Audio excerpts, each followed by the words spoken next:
नमस्कार। अपने चैनल मंजू पूर्णेंदु पे मैं आप सबका हार्दिक स्वागत करती हूँ। आज मैं आप लोगों के लिए लहसुन का साउथ इंडियन स्टाइल से अचार बनाने जा रही हूँ। आप सभी को पता है कि लहसुन बहुत फ़ायदेमंद चीज़ होती है। आयुर्वेद में इसका दवाओं को बनाने के लिए काफ़ी हद तक इस्तेमाल किया जाता है। और आपको ये भी पता होगा कि लहसुन एक बहुत अच्छा ब्लड थिनर भी है। साउथ के लोग जो भी खाना खाते हैं या उसमें जो पिकल्स यूज़ करते हैं बिल्कुल प्योर होता है। उसका रीज़न ये होता है कि साउथ में बहुत सारे स्पाइस गार्डन होते हैं और मसालों की खेती होती है, तो उनको बिल्कुल प्योर मसाला मिलता है।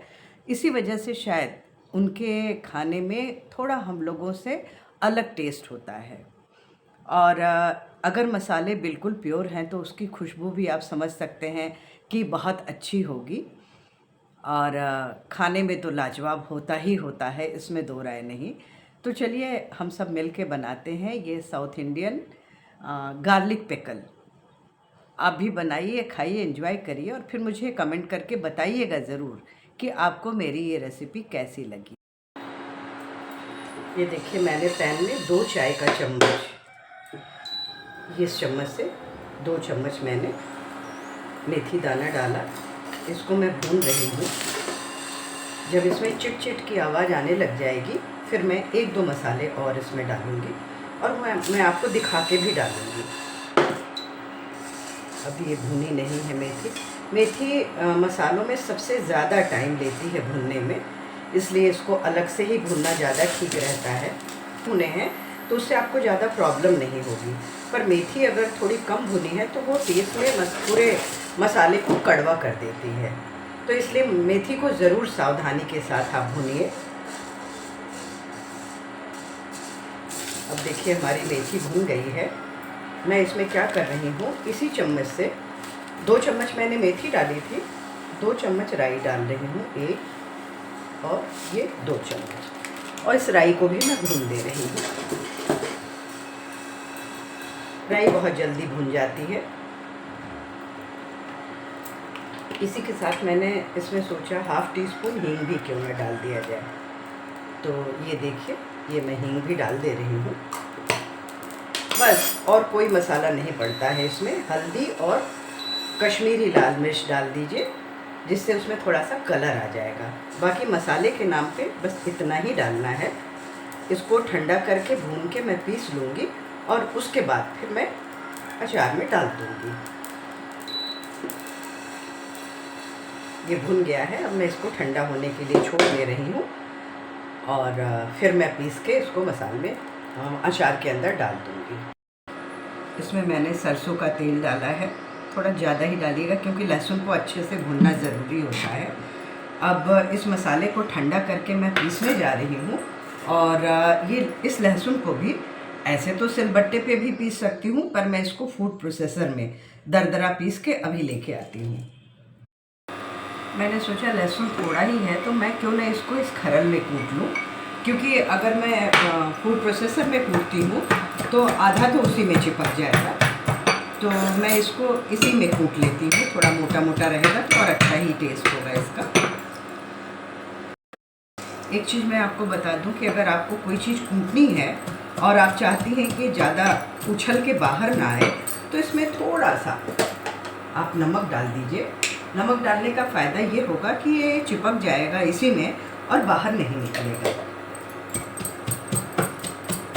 और बहुत जल्दी कूट भी जाता है।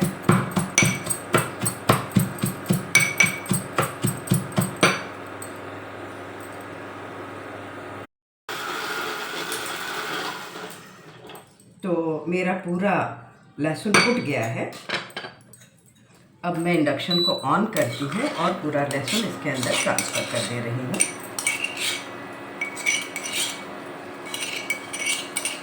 खूब अच्छी तरह से खुरच के सारा निकाल लीजिए। मैंने 3 करी पत्ते के स्टिक को तोड़ के रखा हुआ है, उसको भी मैं इसके अंदर डाल दे रही हूँ, क्योंकि इसमें करी पत्ते की खुशबू बहुत अच्छी लगती है। जब आप बनाएंगी तब आपको अंदाज़ा आएगा कि कितना बढ़िया और खुशबूदार ये अचार बनता है आपका करी पत्ते की वजह से। लहसुन को अच्छी तरह से भून लीजिए।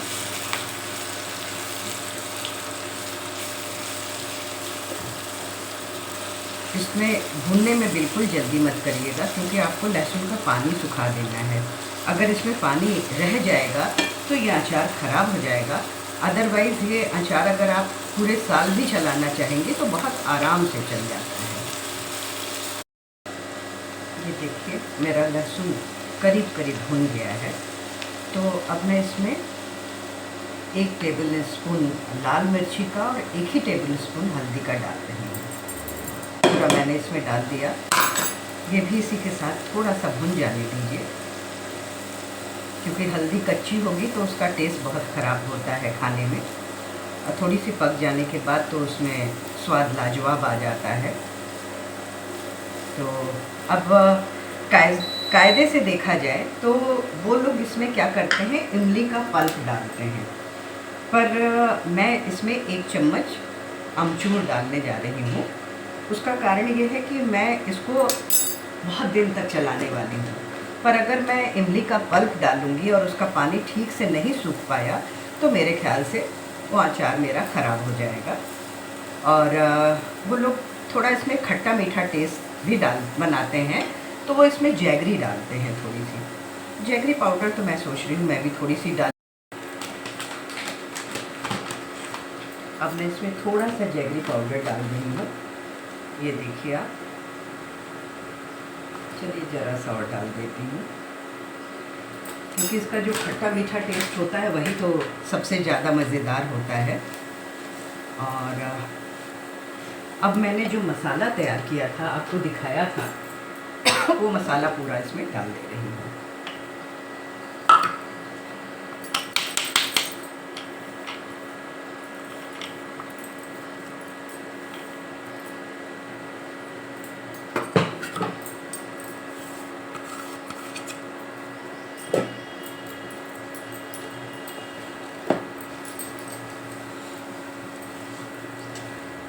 इसमें मुझे तेल थोड़ा सा कम लग रहा है, तो मैं ज़रा सा तेल और डाल दे रही हूँ।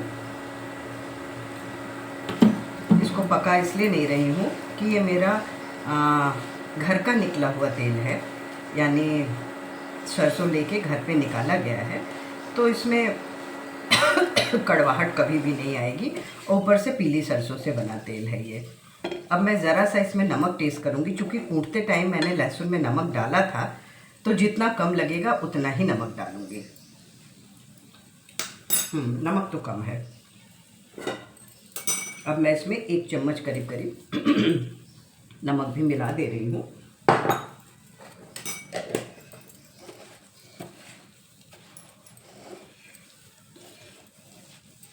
तो लीजिए, तैयार हो गया आपका गार्लिक पिकल। खाइए, एंजॉय करिए, और इस रेसिपी को अपने दोस्तों में भी शेयर करिए। हाँ, अगर आपको मेरे वीडियोस अच्छे लगते हैं तो प्लीज़ मेरे चैनल को लाइक करिए, सब्सक्राइब करिए, बेल आइकॉन दबाना बिल्कुल भी मत भूलिएगा। तो चलिए मिलती हूँ एक और भी इंटरेस्टिंग रेसिपी के साथ। तब तक के लिए आप इसको बनाइए, खाइए, एंजॉय करिए, और कमेंट करके बताइएगा ज़रूर कि आपको मेरी ये रेसिपी कैसी लगी। Have a nice day. Bye bye.